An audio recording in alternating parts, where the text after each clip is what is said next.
Welcome to the MFS Wellness Podcast, a hybrid structure encompassing health, fitness, self-improvement, and entertainment, where no topic is off limits and all opinions are graciously welcomed. Let's get on with the show! And now, here's the host of the show, Mike Sinopoli.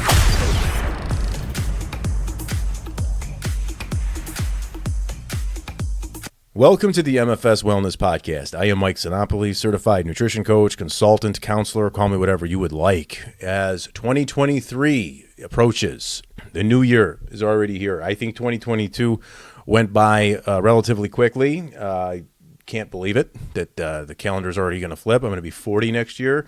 That's a mind fuck in itself. But hey, I'm grateful to be here. I'm grateful to be alive, doing a podcast, grateful for anyone who's listening right now. And hopefully keep things going here in 2023 for big things with the podcast and keep growing. And I appreciate everybody who listens. What I want to discuss today overall mostly here is the New Year's resolutions, especially when it comes to those that are fitness related, health related, fat loss related, anything to do with our body composition. It's sort of cliche to set a New Year's resolution, have the whole New Year, New Me thing. But you know what? I'm not against them. If you have that motivation, that drive, that inspiration, and you feel you have the discipline to begin something new at the start of the year, I will never sit there and just say, you're just a New Year's resolutioner. I don't believe you, any of this stuff. I don't shame people at the gym because it gets crowded at January 2nd or any of that stuff. I give everyone the benefit of the doubt. So if you're listening to this, don't throw away your New Year's resolution if you're serious about it. But I do know that it is just something we kind of do and throw out there. And what sincerity do we actually have for it? And how is it effective? Does it work? Where have you been in the past with New Year's resolutions? You want to also gravitate away from that mentality that you need to start something new because the calendar has flipped to a new year, a new month, a new week, whatever it is. All that is, just a time construct made up by man.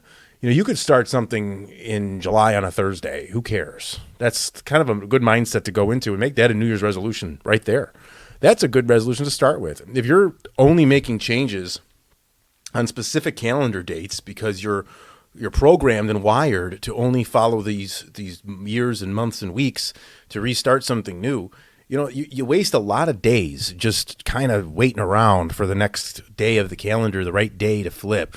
Or you're waiting for a clear time when there's no parties for 3 weeks so you can dial it in. But, that's just not a great way to go because it's not realistic. When you have to shut down everything around you or wait for a specific time because, it's cooled down a little bit after November, December with the holiday parties that you got to go to January where you have maybe a few weeks with no Christmas parties or events or get-togethers or you want to shut down a little bit. I get it, but you know what? The best way to go, the most realistic way, is to have those things in your life, like a party. Like I think it's great. Like I've had clients say, I want to start this week, but I have a party on Saturday. I'm like, great, good. It's good that you have a party on Saturday and you want to start this plan on Monday, because you know what? Getting through that party is progress, and going through it without guilt, going through it without screwing up or feeling bad about yourself or whatever it is, that's huge. Avoiding that doesn't help you. It doesn't, because real life isn't like that unless you're going to shut yourself out from every party, every event, every holiday for the rest of your life for the sake of your waistline, which you're probably not going to want to do. So instead of looking at those events as negatives and things in your way, look at them as challenges. Look at them as, hey, I'm going to go to this party and see how I do. And even if you fuck up completely and eat like a pig and get wasted, who cares? Just wake up the next day, shake off the hangover, and start over. It doesn't matter. Not even start over. I shouldn't even use that. Just keep going, I should say. Just, okay, well, here's a bump in the road. Big deal. It doesn't matter. Who cares what the scale says either the next day? Forget that. So going into the new year, with these New Year's resolutions, they're sort of just something we put out there, right? Like, are we actually sincere about our New Year's resolution? Or are we just putting it out there to justify our gluttonous ways around the holidays? Like, it's very easy to sit there on Halloween and say, all right, look, I'm done for the year. I'm going to just do whatever I want, eat like shit, not move, and just, January 2nd, that's my day. That's when it begins. And you know what that is? That is not sincere. That is justification that you have mentally placed a end date to your gluttony and will begin that day. The problem is No one has a plan for it when they get there most of the time. They don't, or they haven't planned anything out. They just say, okay, it's going to be the new year and I am going to be a healthier individual. And then I'll say, what are you going to do? Well, I don't know. I'm going to eat better. What is eating better? I don't know. They don't know. And a lot of people think eating better is just really eating like boredom, like chicken and rice and broccoli every meal and eating bland food and hating their food. It's not going to last. Not going to work. Joining a gym. They want to join a gym. Fine. Go ahead and join the gym. But I have to tell you that you're going to want to check your diet first before you start running around on a treadmill and wondering why the fat loss isn't happening. So you want to actually be sincere and not justifying your gluttonous holiday ways, because that is literally what that can be. You set the New Year's resolution and it takes a little bit of guilt off of you for gorging throughout the holidays. And like we talked about on previous episodes, I don't mean gorging throughout the holidays like on Thanksgiving, Christmas Eve, and New Year's, but I mean like the days around that, to where you're just sort of just pouring it in and sitting around idle and eating and drinking on Tuesdays and all that. I mean, if you want to live that way, that's fine, but accept the results. That's accept the consequences, accept how you feel and how you look with all of that. So have a plan. That's the best thing I can say. Like, if you're actually going to put a New Year's resolution out there, like, plan something so that you have some way to go about it. Don't just let the calendar change. Sit there on New Year's Day, hungover from New Year's Eve, and be like, oh, tomorrow I got to eat. All right, so I guess I'll order a damn large pizza today and think about what I'm going to do with my life. That was me. I did this. So don't think I'm just sitting here preaching to you. Like, I would do this. Say, oh, I got to get better now. I go on the elliptical and on Monday, and then by Thursday I'm already like, this isn't working and I don't like this. I'm back to eating my old habits. So that's what happens. You want to be realistic, okay? And the number one thing too, even if you do make a plan and you get to that point and you plan something, you go online, you talk to a coach, a trainer, or anybody else, you find your own way and you make a plan, you can't let it be one of those overnight overhauls to where you're going from gluttonous drinking holiday-themed beers and lagers and wine and liquor and lots of those indulgent food constantly and not moving, and then you're going to flip that from doing absolutely nothing and overeating regularly to one day changes, and now you're going to go ahead and be this super healthy, gym going 6 days a week, I only eat chicken and broccoli person. Can't do it overnight. It's not a good idea. It's too much, too fast, and it doesn't. And even if you think you can do it, it's going to suck, and you're probably not going to keep it up. That's the bottom line. And stop trying to do the same things that you've done before. If it's failed in the past, it's probably going to fail again. If you don't know why you failed, you got to understand why you failed. Something just might not be for you. Maybe it was a diet you took on. You take on these diets every New Year's. Try this one. Oh, they all suck and they all fail. Diets suck. You don't suck. The diets do, because they're restrictive. And they're basic, and they're boring, and they're safe. Some trainers, some coaches, they don't want to give you food you like on a plan because they're afraid and to get blackballed or to get criticized. I don't do that. I would rather see somebody come to me. If I started with you the new year, I would rather just say, all right, eat what you really want to eat and how you would regularly eat it. And then tell me what it is and track that. And let's change it from there. And let's keep what you like in. And let's just adjust some things so they work for you. That's really what you need to do. That's really the route you want to take. The patience needs to be there. The patience needs to be there for the New Year's resolution, because you're not gonna. If you're gonna also destroy yourself for a couple of months leading up to the New Year, you're gonna have to dig yourself out of that hole first. So that's why I say I put out posts around September, October. I said, look, this is the weather's cooling off over here, and things are heating up with events and everything like that, and it's easy to throw in the towel. You put a sweater on, cover yourself, wear looser pants, and you just kind of coast your way to the new year eating like shit. And look, that's fine sometimes, but like when you do it constantly and you still have that mentality that you want to get fit and you want to get healthier, why are you going to dig yourself that 3 to 4 month hole and then have to really wait till like March to start going back to baseline to where you might have been at the end of summer? Like, that's frustrating. Nobody wants to do that. Get ahead of it. Get ahead of that stuff. I would always say don't even do the health and fitness New Year's resolution thing because, that's the easiest time to start. I started in October. I always am very admirable of my clients who come to me in October and November and say, I want to get started. That's great. It's so easy to say, fuck it. Let's wait till the new year. Let's have some fun here. The truth is you can do both. You can have a good time around the holidays and you can make progress on your body. You can do both. It's possible. You have to just trust yourself, have some confidence, believe in moderation, find the right path for you. So that's what you want to do. So don't be doing the same shit and take on some fad diet that some idiot wrote that restricts you from everything you love. Forget it. Start smaller. That's huge. Starting smaller. And that means find a couple of habits that maybe you feel like you don't love, but are hindering your progress and hindering your health and hurting you. For an example would be let's just say you're drinking 3 Sprites a day or 3 or 4 Sprites a day. Sprite and Coke and Pepsi and all that junk is straight toxic, straight just not good, not for you. It's the first thing you should probably be nixing. It's empty calories, it's sugar, and it does nothing for you but make you hungrier even. So that would be a great start. And why does it have to be everything on January 1st or 2nd? Have one for January. Say, all right, I'm going to reduce my Sprites. I'm having 4 a day. I'm going to go to 3 for the first week. Then you go to 2. And then you keep doing that until you're only having maybe 1 or 2 a month if you really like them. And then you might realize you don't need them, and you can replace them with something 0 calorie that's more beneficial for you, like a sparkling water, a flavored one of sorts. That's a great New Year's resolution right there. Just start with that. And then in February, all right, now I'm going to fuck with my diet. Now I'm going to do that. But figure out what to do. Figure out if you want a meal plan, you want to track, you want to eat clean, eat healthy, try a program diet if you think it'll work for you.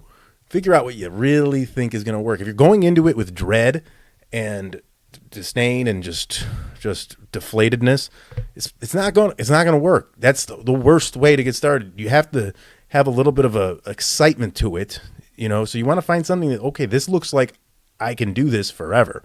And forever is the scariest word. And they don't use that a lot in the health and fitness space. Forever scares people away. I use forever. Okay, maybe that's a shitty business tactic by me, but I'm not going to lie to people.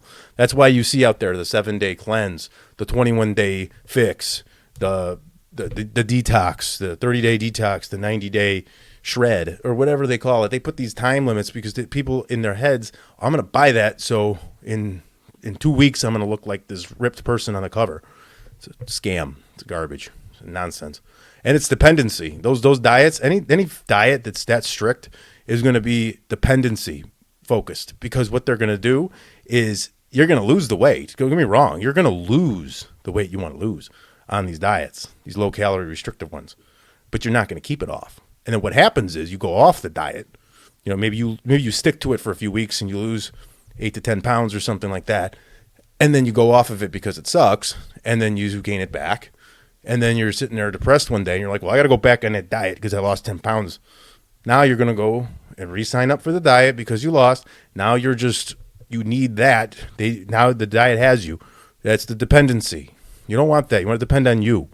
Depend on yourself and your own preferences and your own food, and cook yourself and cook your food and cook everything for you as much as you can. And eat what you actually will like to eat. Not because some bodybuilder tells you to do it. They don't care. If they're too eccentric with their plans and are just too hardcore, oh, you can eat this every day. No, you don't want to eat like that. For my clients, I change their meal plan every week, and I talk to them every week.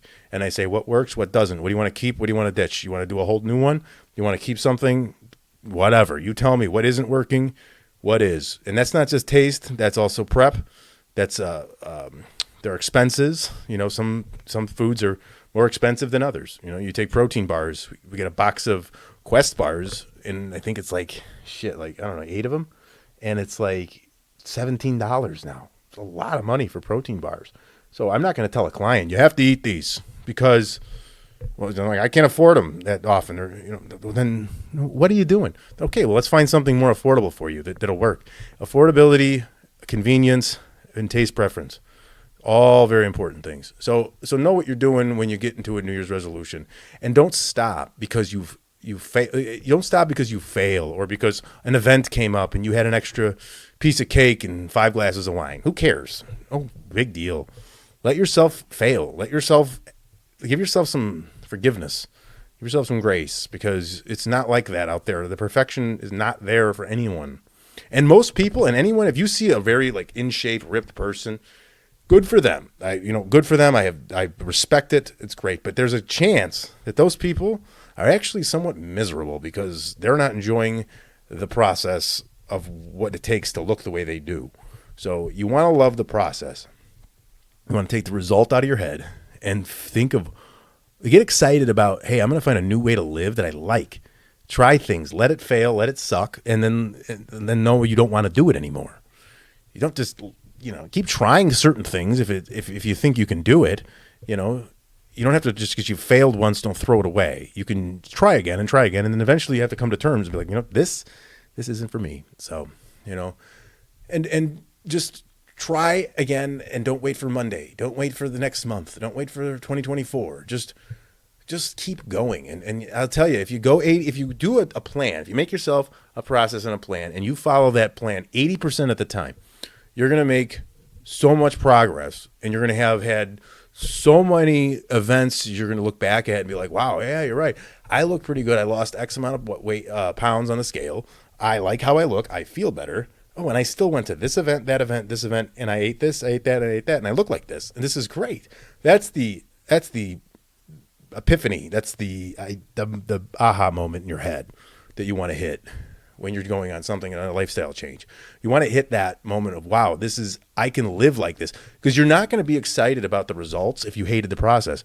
You'll get to the results, but there's going to be this little voice, this little feeling, this little worry in your stomach or in your chest or wherever you hold it. There's going to be this worry of like, okay, I did it, but I hate what I did to do it. So what's going to happen now? What do I go back to? What's my default? You want to create the right default for yourself. That's a great New Year's resolution right there. Find your ideal default of what you can do. Sometimes you won't stick to it. You'll maybe eat a little bit more, and you'll just be a little more lenient and lax. Fine. Have confidence that you know how to get back to your default. And sometimes maybe you'll be a little more inspired and motivated and feeling more disciplined, and you want to go and do better than your default and maybe shred down a little bit more, go to a lower body fat percentage or gain some extra muscle, whatever it is. Go for it. Just have that confidence that you can get to that default level, whether that's your maintenance or whatever it is. That is a spot you need to know that you need to have, that keeps you regulated and it keeps you from going off the rails, spiraling into a pit of gluttonous just consumption due to low self-worth and shame because you've failed another diet. So anyways, I think you get the idea. New Year's resolution, set it if you're ready for it. If you want to do it, set it, but have a plan. All right. Don't try to overhaul overnight. Stop doing things that have failed multiple times for you in the past and start small. And that's really everything. Just do that and keep little ideas. Make little changes that you can do each and every day, each and every week, whenever you want to do it. Let the time construct go to hell for a little bit and just do your own pace. Forget time. Forget, this week I did the weeks, days. I still use it. We're kind of wired that way. That's how we're programmed to follow this man-made construct of weeks and days and years and months. And it's okay. We need it for organization. It's very effective. Time is effective. Just because I tell people I don't believe time exists, it's just a man-made construct. They say, you need it for this. Okay, it's useful, okay? But it doesn't exist on its own. We're the only species that really follows it. Everything else is instinct. But anyways, that's it. The new year you're not going to be a new person just because a magical year has passed and another one has come. Nothing's going to change the morning of January 1st. You're not going to wake up and be different. You're going to be you again. You're still going to like donuts. You're still going to like cookies. You're still going to want cheeseburgers. You're still going to want to go to Margarita Mondays. You're still going to want to go party with your friends on the weekends. And that's fine. That's how life is. You're not going to get rid of those things. You're not. Especially if you don't want to. Unless you want to, then get rid of them. But, that's just what it is. And keep it real. Keep it real for yourself. Don't make it miserable. And if you need any help, I'm here. I think I've figured it out for the most part. So you can contact me through social media. That's Facebook, Instagram, or Twitter. That's at MFS Wellness. You can drop me an email at mike@mfswellness.com. And if you're approaching the new year, you have that mentality that, yes, it's a new me and new year. And but you're really thinking, do I have a plan in place? Do I know what I'm doing? Do I know where to go? Is it going to suck? Do I have a crappy diet lined up, a fad diet lined up for the new year that's going to fail yet again? Then if you do, I mean, honestly, give me a call, give me an email. I don't care. And I'm happy to help. Even just talk, even just, I don't charge for phone calls or anything of the sort. So any of that is always a pleasure on my end for sure. So with that said, we're approaching the new year, like we said. I'm sure I'll be back before the 2023 hits with a couple more episodes. I am going to start trying my best here to get some guests on the show. Personal friends, fitness people I follow that are fitness related, have some good stories. I'm going to try to get some of the higher, well-known I don't have to say the word influencer, but fitness coaches in the space on my podcast if they'll do it. I know there's a few that are willing, so we'll see where that goes. I have mostly just to get myself tech savvy with that so that I can learn how to host somebody, have it go according to plan, and sound well. And I don't want to lose files and waste anybody's time and have any sound issues. So I'm going to work on that. But that'll be my New Year's resolution, to boost this podcast up a little bit more, keep it a place for fun, entertainment, some knowledge, some education, and whatever else you think you can get out of it. So as always, too, like I said, I gave you the handles, I gave you the contact info. Throw me any ideas you want me to yap about on here. If you want to come on my podcast once I get this thing figured out, come on. I don't care. I love having discussions. Let's do it. So until we get back with the next episode, we will see you then. Thank you.